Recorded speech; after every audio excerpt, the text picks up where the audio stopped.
Okay, so I got some feedback on my first review for the GFX100s, and people seemed happy about it. What they were missing, though, was some footage, some examples of what the camera actually can do. So to please everyone, I'm actually shooting this video with the GFX100s and the GF80mmF1, you know, that's such a mouthful, you know which lens it is, the new one. And yeah, so this footage is shot with the camera in internal 4K log. And, you know, the first time I actually used the video feature of the new Fujifilm camera was the other day. And here's some sample footage. I was amazed by two things. First of all, like, I'm used to shooting in environments like this. This is just lit by a single orb light, and the background is just like this pretty low intense daylight coming through the curtains.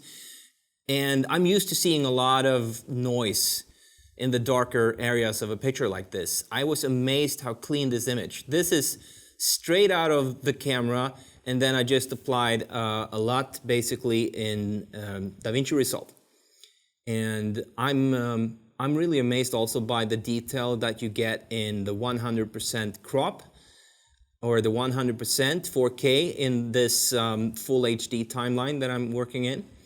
It's usually a difference between the 50% and the 100% that I can sense. In this case, I have no problems using the 100% scale of the 4K footage on a HD timeline. So that's great. Okay, moving over to stills.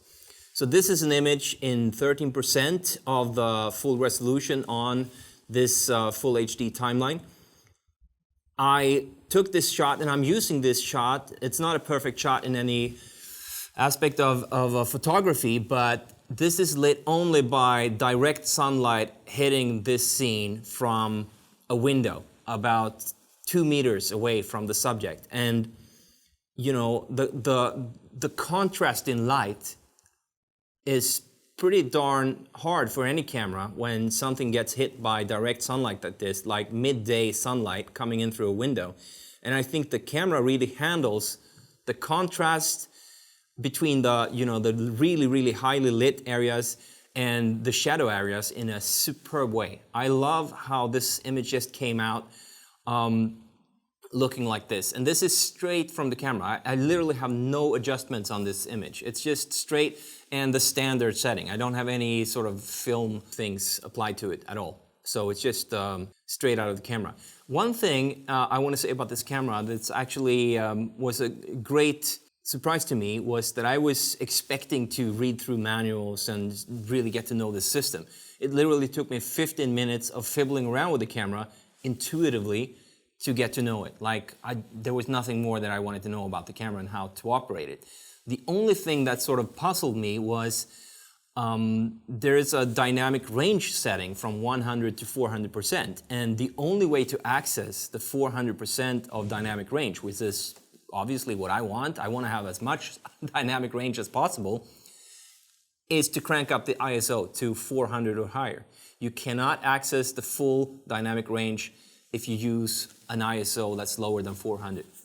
So that's good to know. It took me actually a couple of fiddling around with a manual to figure that out. Otherwise, everything was super smooth, no manual reading, and I'm super happy about that. So that's a tip for you guys. Thanks for watching again, and see you around.